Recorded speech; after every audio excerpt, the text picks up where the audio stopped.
So most people try to manifest by thinking of what they want. They tell themselves affirmations over and over again. But Neville Goddard said something radically different. He said, if you are thinking of your desire, you are not in your desire. The real key to manifesting is to be in the wish fulfilled. This means embodying the state of consciousness of the person who already has it. So in this video, I'm going to take you into exactly what that means to embody the state of the wish fulfilled, a step-by-step process to do it, the mistakes that most people make, and how to persist in the wish fulfilled until it becomes natural to you. By the end of this video, you will know how to take Neville's most important teaching, apply it in your life so you actually see changes in yourself and in your reality. So let's start with what Neville Goddard actually said. He said, assume the feeling of the wish fulfilled and persist in that feeling until it becomes natural. So just notice those words for a second. He said, assume the feeling. He didn't say, think the thoughts, and he didn't say, repeat the words. He said, assume the feeling or the state. Here's why this subtle difference matters. When you say, I want this thing, you are in the state of lack.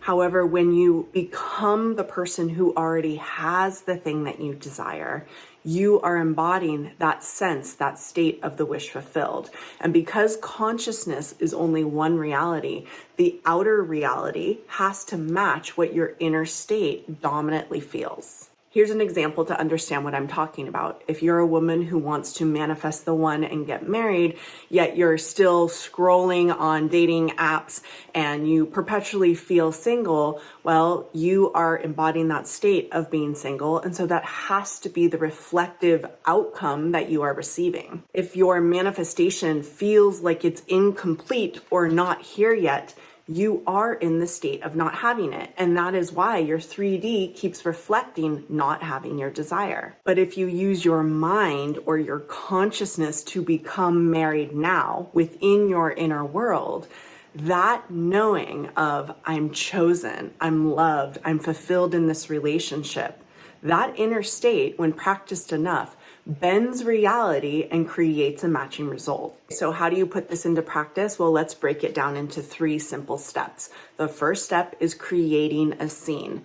What's important for you to know about this step, according to Neville Goddard, is that a scene does not have to be an elaborate, multiple part movie. It truly is just a scene. So if you are manifesting a relationship, the scene might be your person putting their arms around you and telling you that they love you. Or maybe it's someone putting a wedding ring on your finger and asking you to marry them. It's simply one little clip of reality that implies you are already the person who has your desire. The second step is to enter the state.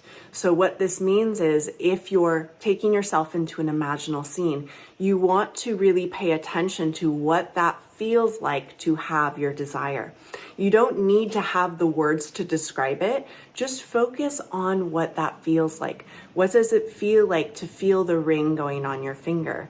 What does it feel like to have someone say, I love you, I choose you, I want to be with you?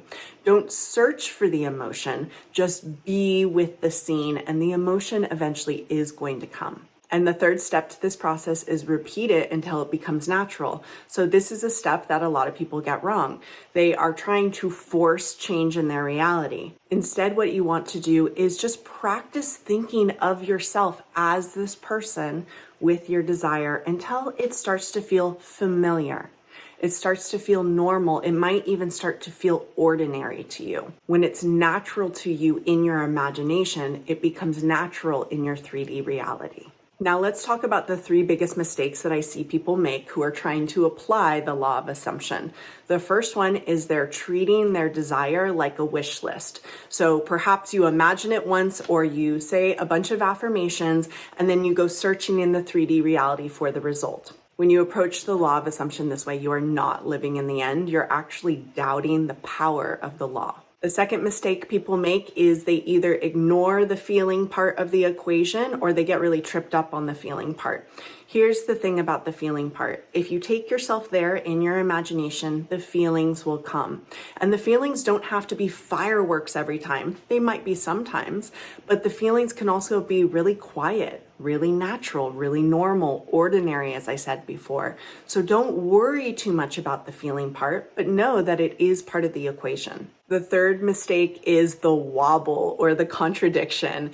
If you are doing the inner work to arrive in the inner state of being loved, being chosen, and yet throughout your daily life, you're constantly seeing that you are single, that you're not being chosen, you're feeling left and abandoned.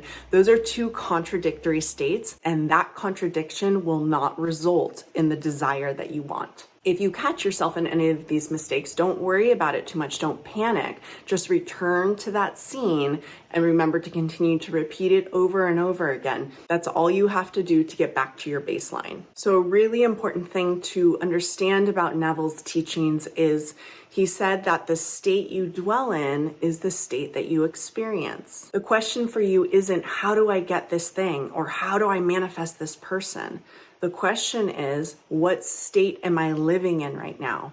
We are moving through states in a fluid way. Your job as a manifester is to intentionally take yourself back to the state of having the thing you want over and over again until that state starts to feel normal, familiar, and natural.